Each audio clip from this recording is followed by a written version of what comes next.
I wouldn't say they're bigots. I would say they don't understand Islam. I try, when I look at what's going on in the world, the media,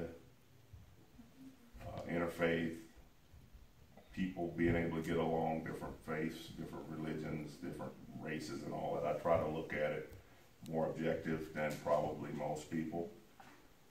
I think if I turn on the news every day and I was not Muslim, and every time I listened to the news somebody was blowing something up, or somebody was throwing acid in girls' faces, or like Boko Haram recently set some people on fire. And you read all this stuff and you're going, what in the world? You know, it's, if you're not Muslim and you read all this stuff, you're probably pretty shaken inside trying to figure out what is going on. And we hear people like Donald, the Trump, and these Trumpeteers. So they, you know, you hear all this stuff, but I kind of get it, where they kind of get nervous and kind of like what's going on, and you know, you have to empathize a little. We don't support bigotry, but as Muslims we have to say, you know, what is going on here, and we have to work very hard to do good outreach and to also clean up our house, you know, because it's getting dusty, it's getting grimy, it's getting stuff in it that we need to get rid of, or that we need to really come out strongly against as Muslims. So these are that's kind of where I am. And I work in the community. I work with, I was on the Akron Area Interfaith Council for a few years, where there was, you know, Christian denominations, Jewish denominations, Muslims, Hindu, and we all work together to do common things. Like we would,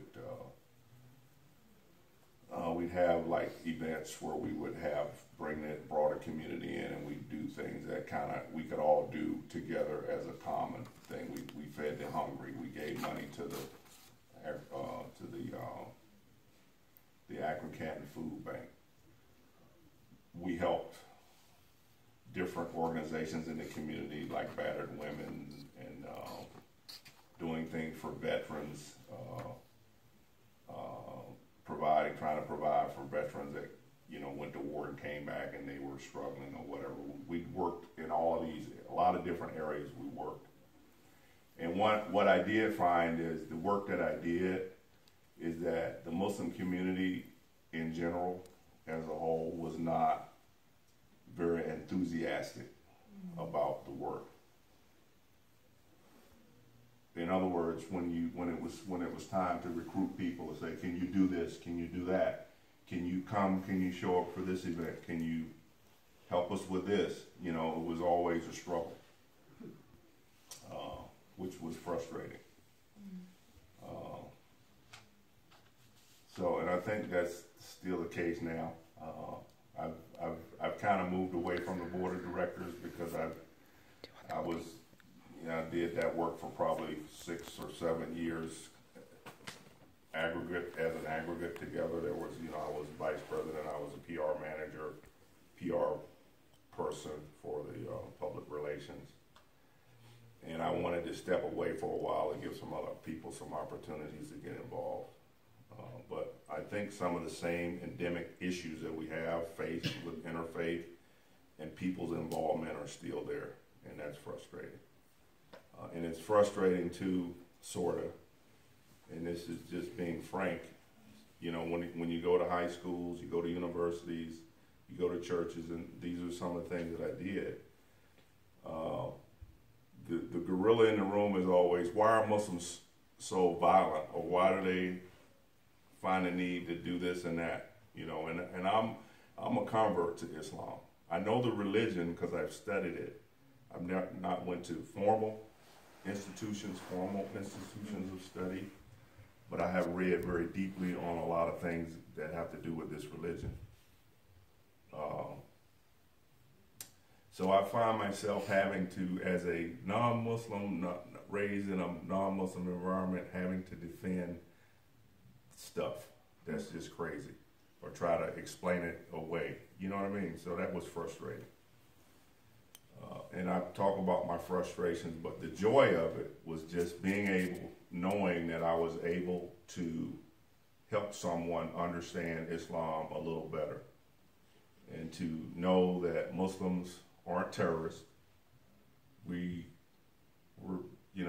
just human beings like everybody else that want the best for our families and our children. We want good neighborhoods. We want good schools. We want good law enforcement. We want the same thing that everybody else wants.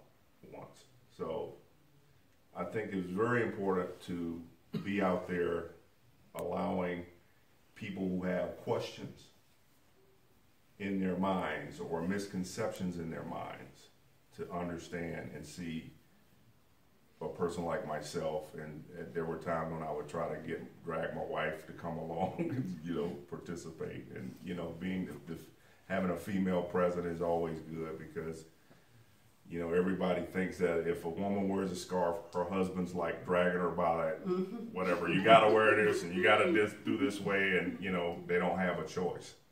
So it's always good to have the woman there to demonstrate that, to give that perspective. So there's just so much that can be gained from the interfaith experience.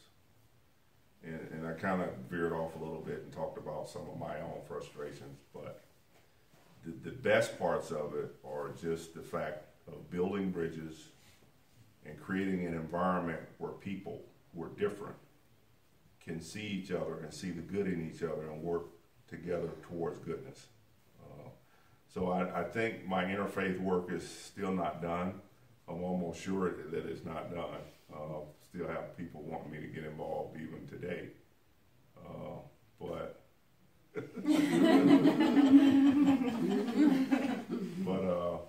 it's very rewarding, and I think it is very much needed, and especially today in this environment. But again, I think it's very important for us to try to understand how people think and why they think the way they think, like I raised earlier in my conversation. And also it's very important that we understand the tendencies that come from extreme views in Islam and the ability to point it out and weed it out in our own community. So these are important.